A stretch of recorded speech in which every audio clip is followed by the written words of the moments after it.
On vous souhaite la bienvenue à ériclatour.com. Dans quelques instants, on vous parle des activités à venir du côté de la Chambre de commerce et de l'industrie du Haut-Richelieu. C'est quand même assez particulier dans le contexte actuel. Et parlant de contexte, elle est en isolement préventif, même si son test est négatif. Et c'est la députée fédérale de Saint-Jean, Christine Normandin.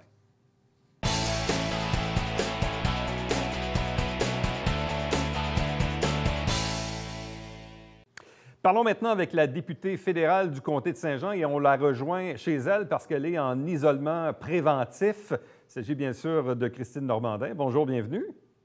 Bonjour, bonjour, ça va bien? Très, très bien. Vous-même, bon, le résultat finalement est négatif, mais vous restez quand même en isolement. Exactement. En fait, ce qui s'est passé, peut-être pour l'expliquer un peu plus clairement, c'est qu'il y a un employé du cabinet qui a testé positif et on a eu une rencontre de caucus le 8 août dernier. 8 septembre, pardon, ouais. Mon Dieu, le temps passe vite. Donc, de façon préventive, tous les députés se sont mis en quarantaine et ont passé un test, puis on était en quarantaine jusqu'au 22. Sauf que moi, entre-temps, j'ai eu une rencontre avec Yves-François Blanchet le 14 et par la suite, lui a testé positif. Donc, moi, je dois être en quarantaine un peu plus longtemps, donc 14 jours à partir du 14. Ouais, et dans le cas de votre chef, Yves-François Blanchet, bon, il y a eu un test en même temps parce que sa conjointe elle-même a testé positif. Donc, ça a été comme une cascade qui s'en est suivie. Donc, c'est un peu la raison pour laquelle on vous maintient en isolement parce que, dans le fond, au moment où vous étiez en contact avec Yves-François Blanchet, ça ne faisait pas assez longtemps, peut-être la fameuse période d'incubation qui peut varier entre le moment où vous-même vous passez le test et tout ça?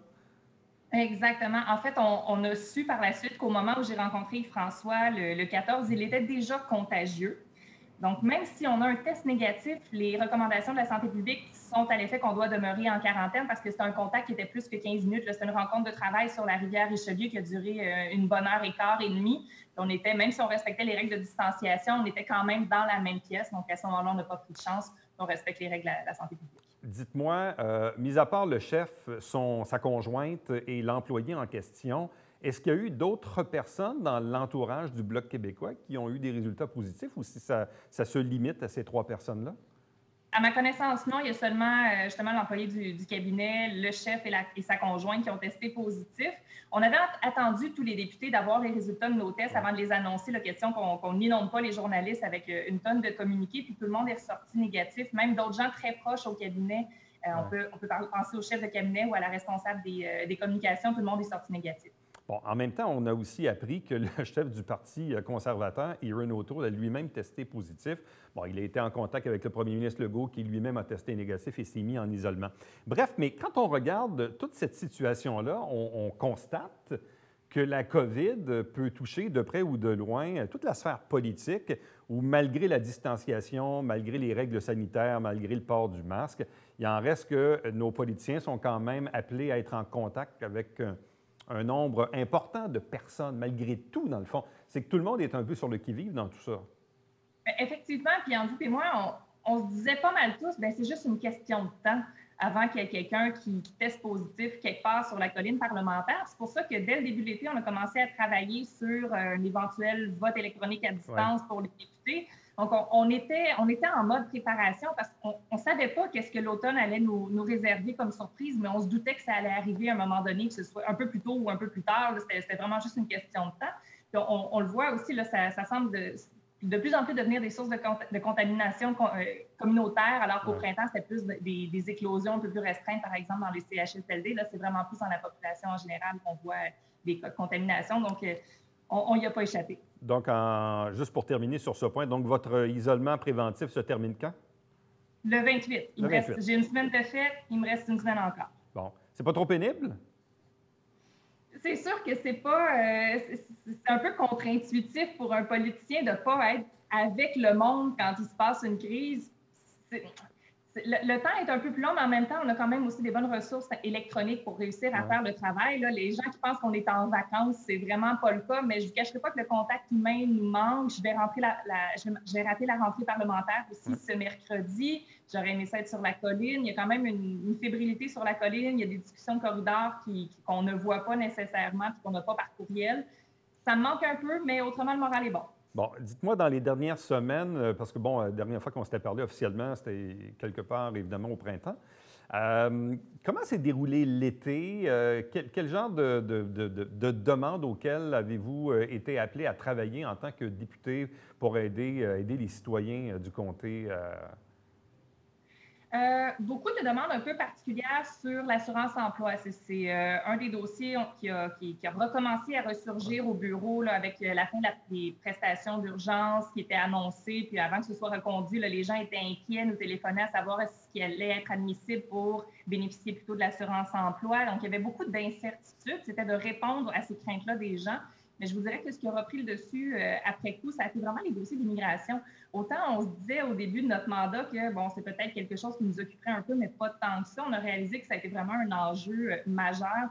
La question des travailleurs étrangers, des travailleurs migrants, les questions de parrainage, tout ça, ça a commencé à ressortir un peu plus pendant l'été. C'est vraiment ça qui nous occupe assez curieusement maintenant. Puis c'est pas une exception, Saint-Jean. Tous les bureaux de députés nous en parlent. Leurs dossiers les plus complexes, c'est vraiment les dossiers d'immigration présentement, curieusement. Puis ça tombe bien, comme je suis porte-parole, j'en ai encore un peu plus. On me pose beaucoup de questions là-dessus. Donc, immigration, assurance-emploi, la fameuse PCU, ça aussi, ça fait partie du paysage actuel? Exactement. Oui, la PCU, on s'est beaucoup posé de questions. Puis, dans un contexte aussi, on veut que l'économie puisse reprendre et qu'il y ait une relance. La question de la PCU est importante, justement. La COVID a un peu retardé la présentation de notre programme de relance économique qui devait être fait le 16 septembre. Donc, finalement, on n'aura pas pu le faire. Mais on voulait plancher beaucoup sur le fait que la PCU, si on ne la modifie pas présentement, elle est un frein à la relance économique parce qu'il y a beaucoup de gens qui disent il ne faut pas que je dépasse le seuil d'admissibilité auquel j'ai droit si je ne veux pas que ma prestation soit coupée. Donc, il y avait plusieurs questions qui touchaient à la façon dont les prestations devront être maintenues d'une certaine façon, parce qu'il faut quand même qu'on garde un filet pour les gens qui en ont besoin, mais il faut que ce soit modulé pour que ça permette une relance de l'économie. Quelles sont justement les pressions ou les prises de position que vous avez faites ces dernières semaines? Entre autres, l'industrie, on parlait des érablières, c'est un cas, mais il y a d'autres sphères de l'économie également qui souffrent. Quelles sont les interventions que vous avez faites là-dessus récemment? Bien, en fait, il n'y en a pas vraiment eu parce que justement, ça fait partie du document de travail qu'on devait présenter. Et comme il n'est pas encore rendu public, je ne voudrais pas scooper nécessairement ce qui sera fait. C'est sûr que ce sera des questions, par contre, à la rentrée. Qu'est-ce qu'on fait au niveau du tourisme? Parce que le tourisme a beaucoup pâti. Qu'est-ce qu'on fait au niveau de la main-d'œuvre migratoire? Parce on dirait que le gouvernement s'est mis en tête que puisque le taux de chômage présentement est élevé, il n'y a pas de pénurie de main-d'œuvre, alors que ce n'est pas le cas. On l'entend, les entreprises nous disent malgré tout, il nous manque de soudeurs, il nous manque de gens qualifiés. D'habitude, c'est la main-d'œuvre migratoire qui remplit ces rôles-là. Alors, il y a beaucoup d'inquiétudes. Qu'est-ce qui va se passer avec les frontières? Donc, c'était beaucoup là-dessus sur la relance économique, mais surtout la relance verte aussi, qu'elle allait être les gros pans de notre document de travail. Bon, parlant de frontières, donc frontières terrestres toujours fermées. Ça, vous êtes assez satisfait de ça, que ça se maintienne ainsi? On est satisfait de façon générale. Par contre, il y a encore certaines problématiques. Entre autres, j'ai écrit avec ma collègue la sécurité publique au ministre Bill Blair sur la question des couples binationaux. Il y a des problématiques présentement. On le voit, des gens dont le conjoint est américain ne peuvent pas être réunis à moins d'être mariés. Donc, les conjoints de fait ne rentrent pas dans la définition des gens qui peuvent traverser la frontière. Ils ne sont pas considérés non plus comme des voyages essentiels. Quelqu'un qui a un parent qui est canadien sans avoir lui-même la citoyenneté canadienne ne peut pas le rejoindre à moins d'être mineur. Donc, il y a encore des assouplissements qui devraient être faits. Puis quand on voit que quand on est milliardaire, on peut venir passer un petit 36 heures ici pour visiter une entreprise, alors que le commun des mortels, il n'y a pas accès. Il y a encore visiblement un petit peu de travail à faire au niveau de la gestion des frontières. Oui, et quand on parle de gestion des frontières, c'est quelque chose d'un peu méconnu, mais bon, la frontière terrestre est fermée, mais quelqu'un peut prendre un vol d'avion et se rendre en Floride. Ça va dans l'autre sens. Donc, si on décide de partir ici pour aller en Floride, ça va être les Américains qui vont décider. Puis, il reste qu'il y a quand même aussi beaucoup de latitude qui est donnée aux agents de la douane. Par exemple, si on arrive à la douane et on dit « je dois absolument aller chercher une pièce par exemple, de machinerie agricole qui est nécessaire pour que je puisse finir mon ensilage », le douanier peut dire, oui, dans ce contexte-là, il s'agit d'un voyage essentiel, parfait, allez-y, revenez et on vous exempte de la quarantaine. Il y a quand même une certaine souplesse que les agents ont, mais dans certains cas, il faudrait qu'il y ait de meilleures directives qui soient données. Et au niveau des voyages aussi en avion, c'est problématique parce qu'il y a des gens qui devraient avoir le droit de venir ici présentement. Et quand ils veulent embarquer dans l'avion, ça va être les agents de bord qui vont les retourner parce qu'ils vont, si, par exemple, la personne finit par être refoulée à la frontière en arrivant ici, c'est le transporteur aérien qui doit payer le billet de retour et il est susceptible de payer une amende. Donc, les agents de bord, même si la personne, dans les faits, a une exemption et a le droit de venir ici, souvent, elle ne pourra pas le faire parce que les agents de bord ont peur un peu. Donc, on voudrait que la douane puisse émettre, par exemple, une exemption papier à l'avance pour régler ce genre de situation-là. Donc, au cours des prochaines semaines, des prochains mois, là, pour la session parlementaire qui s'ouvre, quels sont pour vous, au niveau des dossiers peut-être locaux du comté de Saint-Jean, les principaux enjeux que vous désirez faire avancer, COVID ou pas, là, parce qu'il y a quand même aussi la vie qui poursuit, qui continue, quoi? Bien, en fait, nous, c'est sûr qu'au niveau de la main-d'œuvre agricole, c'est un enjeu. Mais la main-d'œuvre en général, étrangère, c'est un enjeu qu'on va porter. On voudrait qu'il y ait plus de souplesse, plus de flexibilité dans les permis de travail, dans les études d'impact sur le marché du travail, qui sont souvent un frein pour les employeurs. Et comme on ne sait pas comment la relance va se passer, il faut qu'on soit prêt à rebondir rapidement. Généralement, la rapidité ne rime pas avec l'immigration. Donc, on voudrait qu'il y ait plus de flexibilité là-dessus. Au niveau des petites entreprises et des entreprises agro-touristiques, de tourisme en général, comme justement les cabanes à sucre, on a des demandes qu'on va présenter au gouvernement. Au niveau des aînés, on n'y échappe pas. On souhaite qu'il y ait une bonification de la pension de la vieillesse parce que le panier d'épicerie va coûter plus cher à l'automne à cause, entre autres, des récoltes qui auront été perdues. Il y a beaucoup de frais supplémentaires que les aînés devront supporter et on veut qu'ils puissent indirectement aussi participer à la relance économique avec un pouvoir d'achat accru. Ça va faire partie des dossiers sur c'est définitif. Puis au-delà de ça, il y a toujours nos dossiers qu'on continue à porter, comme au niveau de la rivière Richelieu. On continue à travailler sur la question des inondations. Malgré tout, les dossiers ne disparaissent pas à cause de la COVID. Donc, il y aura du pain sur la planche à l'automne. Bon, et cet automne, à moins d'une grande surprise, même si on est en situation de gouvernement minoritaire, personnellement, je n'ai pas l'impression qu'on va tomber en élection cet automne. Ce serait quand même assez étonnant que les trois partis d'opposition décident de faire tomber le gouvernement. Exactement, parce ça en prend seulement qu'un pour le maintenir en place. Et on sent que du côté du NPD, ils ont déjà pas mal ouvert leur jeu en disant qu'il n'y avait pas l'intention d'aller en élection cet automne. D'ailleurs, au niveau de leurs finances, on sait que c'est quand même pas nécessairement une situation qui est encore idéale. Sur le discours du trône, je serais bien surprise que le gouvernement tombe parce que le discours du trône, effectivement, c'est quelque chose qui est assez large. Peut-être sur le budget, de façon plus spécifique, il y aura des négociations un peu plus serrées. Est-ce que le gouvernement pourrait malgré tout décider que sa meilleure fenêtre électorale, elle est maintenant et trouver une façon de dissoudre la Chambre, demander à la gouverneure générale de faire? Peut-être, je n'ai pas de boule de cristal, mais on dirait que ça sent un peu moins ça que ça sentait ça il y a quelques semaines. Oui, disons. Mais il y a aussi le niveau de tolérance ou d'acceptabilité de la population en général. Je n'ai pas l'impression que le peuple a le goût d'aller voter cet automne nécessairement. Je vois qu'en même temps, ça s'est fait. Puis là, il y a une élection qui est déclenchée aussi en Colombie-Britannique. Il y aura des partiels qui auront été annoncés aussi en octobre. Donc, il y a certains endroits où l'élection va se faire. Puis le premier ministre a dit, j'ai quand même confiance au directeur des élections. Si jamais on devait aller en élection, je sais que ça se ferait bien. Il a comme pas complètement fermé la porte à ce que ça se fasse. Reste que toutes ces élections-là en même temps, en plus de la pandémie, c'est vrai que ça serait un couteau à double tranchant. Bon. Alors, continuez de faire des X sur le calendrier. Il ne vous reste que quelques jours jusqu'au 28 pour sortir de chez vous. Vous n'êtes pas en manque d'épicerie, pas besoin de pinte de lait, ça va? Oui? Oui, tout va bien pour l'instant. Je continue à boire des tisanes puis à prendre ma température une fois de temps en temps au cas où. C'est bon. Bien, merci beaucoup puis bonne chance à vous. Merci beaucoup. À bientôt. Restez avec nous au retour. On parle de la Chambre de commerce et de l'industrie du Richelieu.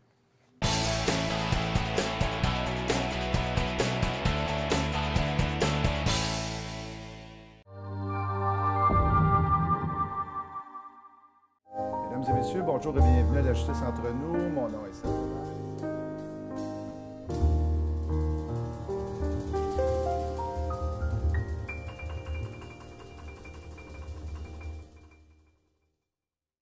Salut, ici Alexandre Baudouin. Et François Trépanier. François, nous sommes de retour. Enfin, Alex. Oui, monsieur. Et pour la première de Sport Express, Marc Rémillard pour jaser des Huskies et Joël Perrault, on parle du Midget 3. ne manquez pas ça.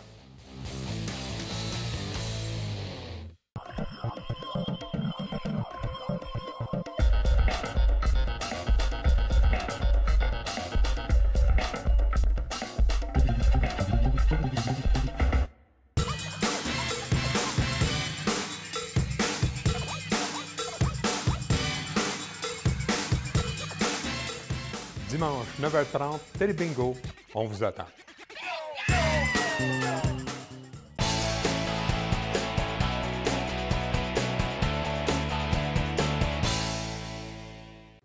Parlons des principaux enjeux et des activités, s'il y en a bien sûr, du côté de la Chambre de commerce et de l'industrie du Richelieu, avec son directeur général, Michel Milot. Salutations, bienvenue.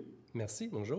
Bon, parlant d'activités, vous en avez eu quand même deux là, dans les derniers jours, principalement le fameux tournoi de golf que vous avez réussi à tenir.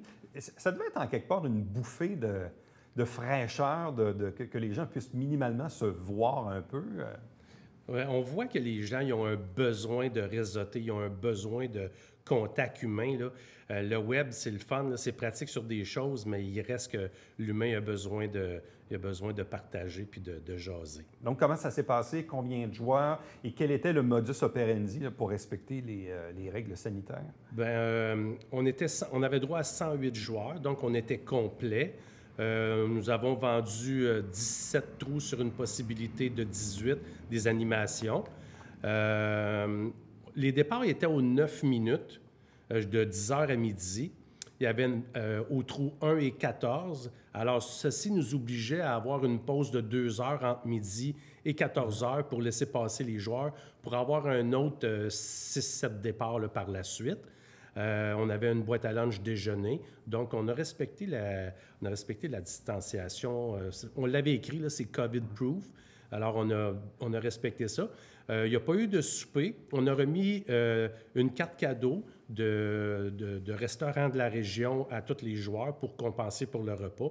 Donc, on avait choisi 5 restaurants qui sont membres à la Chambre de commerce qu'on leur a remis une carte cadeau. Et on avait naturellement notre cocktail, là, un petit peu de réseautage, mais les gens ils ont été très, très sages et respectueux. Là. Il n'y a pas eu beaucoup de réseautage. Bon, parce qu'on le sait, évidemment, pour une organisation comme une Chambre de commerce, et même pour les fondations, les tournois de golf, ça génère quand même beaucoup de revenus pour une organisation. Est-ce que vous avez réussi, malgré tout, à avoir des revenus quand même, somme toute, acceptables ou même à la limite similaire à un tournoi de golf d'avant COVID? Presque. Ouais. Je dirais, là, on a fait un 8 000 de moins qu'on fait habituellement avec notre tournoi de golf à cause que de 108 à 144 joueurs, il y a quand même un manque à gagner là. Le trou qui n'a pas été animé. Alors, mais il y avait un 8 000, là, mais je suis arrivé pile sur le budget que j'avais prévu là, en planifiant le tournoi de golf. Bon, parce qu'aussi, vous avez eu la rentrée, parce que récemment, vous avez eu votre Assemblée générale annuelle. Oui. Et là, vous avez tenu l'activité qui est normalement le lancement de la saison avec le 5 à 7 du président que vous avez tenu du côté de Saint-Tropez, Marina Saint-Tropez. On a vu quelques photos sur les médias sociaux. Donc là, les gens portaient le masque, mais quand ils s'assoyaient, ils pouvaient l'enlever ou je ne sais pas trop. Bref, comment ça s'est déroulé? Bien, quand que les gens étaient debout, ou qui ne respectaient pas le 2 mètres, les gens portaient le masque. Une fois assis en petits groupes, c'était toutes des tables de 4. Là, ils pouvaient enlever leur masque. Puis quand ils circulaient naturellement pour aller à la salle de bain ou autre, bien, ils devaient porter le masque. Et au total, il y avait combien de personnes? 63. OK. Encore là, comment ça s'est passé? Comment les gens ont vécu cette espèce de 5 à 7 formule COVID, là? Ça a bien été. Les gens, honnêtement, comme j'ai dit tantôt, ils ont vraiment un besoin de partager, de jaser. Puis les gens, ils disaient, là, on est content d'être là. Enfin, une activité présentielle. Fait que tu vois qu'il y a un besoin, il y a une demande. Là. Bon, comme on le sait, évidemment, il n'y a pas eu de gala de l'excellence. Il n'y a pas eu de boom de l'été, qui était quand même un événement quand même assez important. Là, vous avez tenu, tournoi de golf, la rentrée du président, mais maintenant, qu'est-ce qui s'en vient là, dans les prochaines semaines, dans les prochains mois? Dans les prochaines semaines, ce ne sera pas du présentiel, malheureusement. On aurait aimé ça, avoir du présentiel, mais ça va être du web. On a le président de BDC en octobre, un dîner-conférence web, naturellement. On a Dominique Anglade qui s'en vient aussi. On est en discussion pour une date, un dîner-conférence. Puis on revient avec nos formations, puis d'être à l'écoute de nos membres, puis de les appuyer, les supporter là, dans ce qu'ils vivent. Mais dans le fond, les prochaines activités vont être des activités via vidéoconférence. Exactement. Donc, pas de présence en tant que telle. Pas de présence. Bon.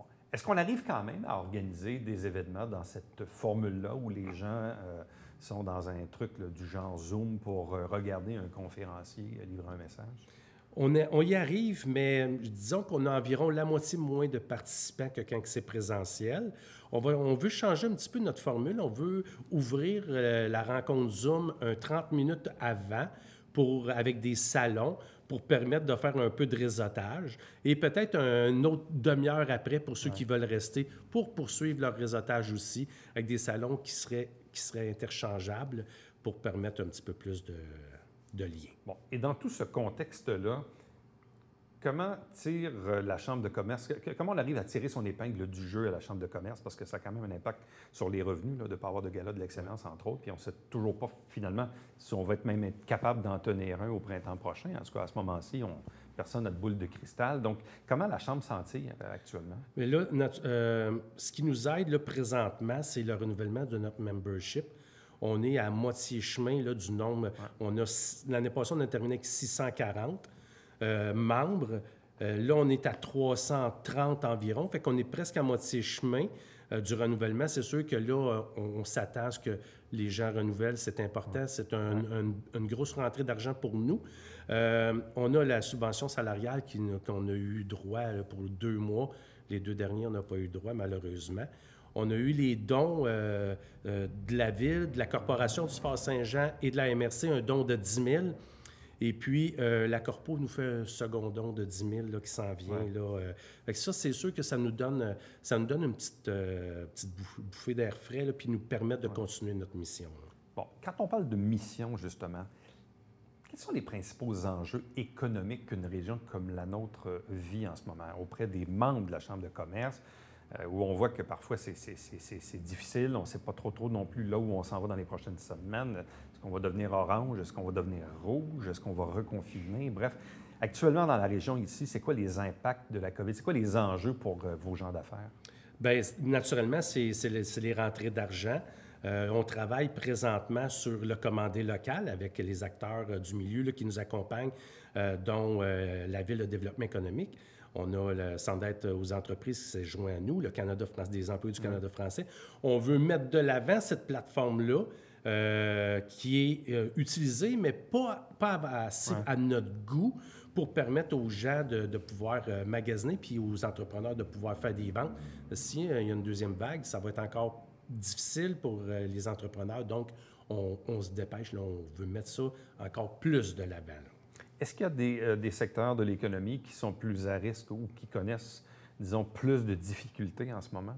Bien, la restauration, c'est tout un, tout l'autre. Hein. T'en as que c'est vraiment pas facile, puis t'en as d'autres qui sont pleins 3-4 soirs semaine.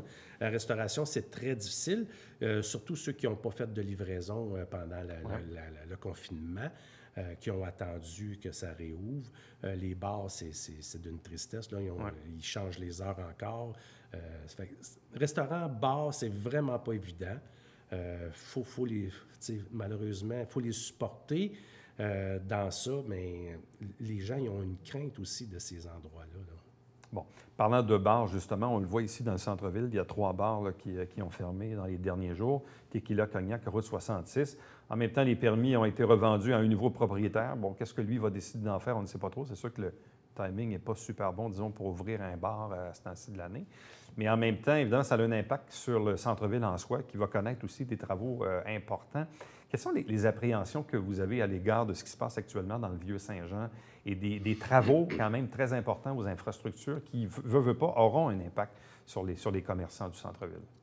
Les travaux sont nécessaires, mais est-ce qu'on peut écouter un petit peu les commerçants, puis peut-être qu'ils ont besoin d'une autre année de break, puis de donner le temps de renflouer leur coffre, puis de faire des ventes régulières avant de mettre tous ces travaux-là en marche? Je pense que le développement économique, ils ont un sondage d'envergure à faire auprès des commerçants du centre-ville. Bon. Avez-vous des demandes particulières à l'égard de Québec, d'Ottawa ou de la ville de Saint-Jean en tant que porte-parole pour vos membres en ce moment? Non, il n'y a pas de demande particulière. C'est le contraire, plutôt, c'est nos membres qui nous demandent de leur donner un coup de main, surtout s'il y a une deuxième vague avec une fermeture possible de restaurants. Les restaurateurs, un commentaire qu'on entend beaucoup, c'est que la Montérégie est vaste, puis c'est pas nécessairement Saint-Jean qui va être le lien, le lieu. Donc, ils disent, pourquoi nous, on serait fermés parce qu'on habite dans Montérégie, puis que c'est pas nous. Oui. Donc, le principe des régions et des sous-régions. Exactement. À la limite, un peu ce que le gouvernement a fait en fin de semaine avec Québec, en excluant le secteur Port-Neuf et Charlevoix. Exactement. Donc, est-ce qu'on pourrait avoir la même chose ici, c'est-à-dire une différence entre Longueuil, Saint-Jean ou Sorel ou Valleyfield? Oui. Ouais, la question est intéressante. Donc, je comprends. Donc, on voit un peu le topo de la situation. Évidemment, on va souhaiter que les gens puissent passer au travers et, bien sûr, puissent se renseigner sur les activités que vous allez tenir, oui, en vidéoconférence. Vous allez quand même tenir des activités dans les prochaines semaines auxquelles les gens seront invités, bien sûr, à participer. Et au final, la question que j'ai envie de poser, c'est l'existence même d'une chambre de commerce est super importante et probablement même plus en ce moment-ci. Oui. C'est très important parce on l'a vu là, pendant la période de confinement, on a été très actifs, on a donné des formations, on n'a pas lâché, on a pris la parole, on écrit, les députés, les ministres, on ne se gêne pas, puis on appuie nos membres. Donc oui, il faut soutenir la Chambre, puis il faut être encore présent pour nos commerçants. Michel Mineault, merci beaucoup. Merci à vous. Restez avec nous. Au retour, le Babillard quotidien.